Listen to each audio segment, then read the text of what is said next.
My name is Aaron Johnson. One of my favorite movies of all time is Slingblade, starring Billy Bob Thornton. What I'm going to do is my favorite scene, one of my favorite scenes, rather, from that movie, which is the monologue when Billy Bob Thornton's character, Carl, was right before he was released from the mental institution. So, here it goes.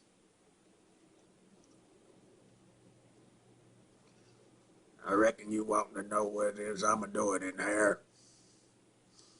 I reckon it's because I killed somebody.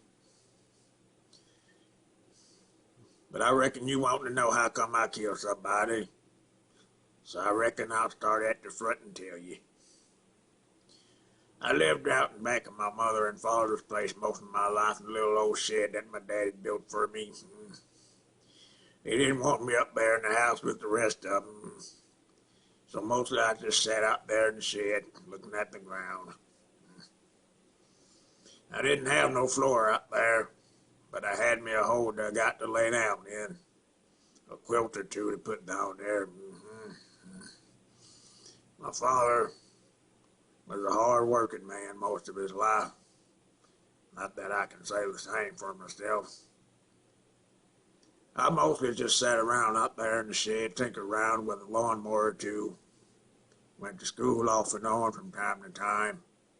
But the children out there, they were very cruel to me and made quite a bit of sport of me.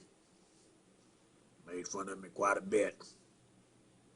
So mostly, I just sat around out there in the shed.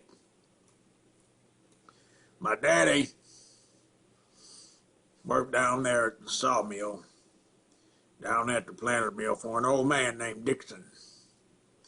Old man Dixon was a very cruel feller. Didn't treat his employees very well, didn't pay them too much of a wage. Didn't pay my daddy too much of a wage.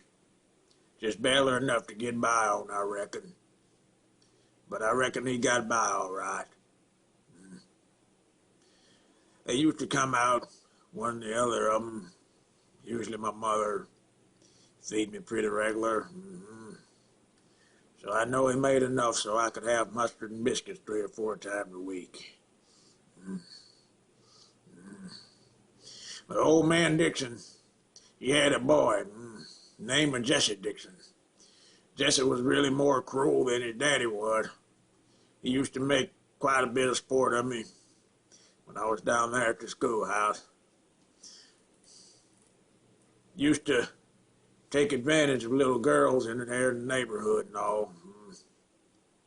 They used to say that my mother was a very pretty woman.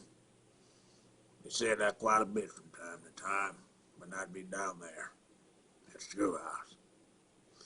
Well, I reckon you want me to get on with it and tell you what happened, so I reckon I'll tell you. I was sitting out there in the shed one evening, not doing too much of nothing, just kind of staring at the wall, and waiting on my mother to come out and give me my Bible lesson, you know. Well, I hear the commotion up there at the house, and so I run up there on the screen-in porch to see what is going on. I looked in the window there, and I seen my mother laying on the floor down in the clothes on. I seen Jesse Dixon, a man on top of her. He was having his way with her. Well, I just seen red. I picked up a Kaiser blade that was sitting there by the screen door. Some folks call it a sling blade. I call it a Kaiser blade. It's got a long wood handle, kind of like an axe handle with a long blade on it, shaped like kind of like a banana.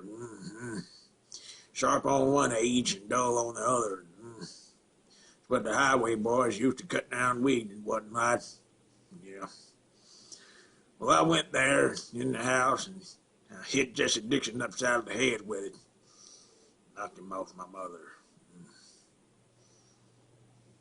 I reckon that didn't quite satisfy me, so I hit him again in the neck with the sharp edge and just plumb near cut his head off. Killed him. My mother, she jumped up in there and started hollering.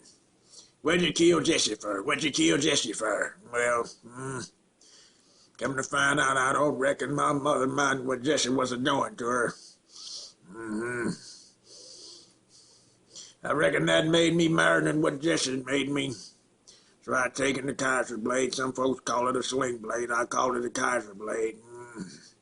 And I hit my mother upside the head with it. Killed her. Some folks has asked me, if you had to do it over again, would you do it the same way? I reckon I would. Anyhow, they seen best to put me in here, and here I've been for a greater long while. I've learned to read some. Took me 4 years to read the Bible.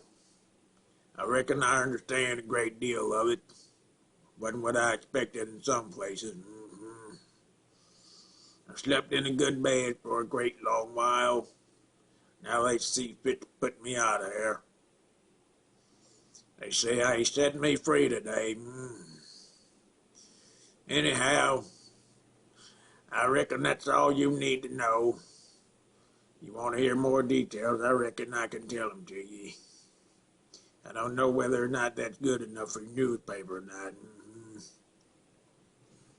Well, Carl, you think you'll ever kill anybody again?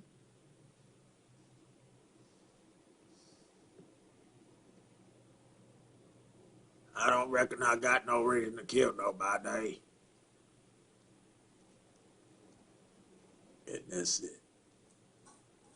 Hope y'all enjoyed that.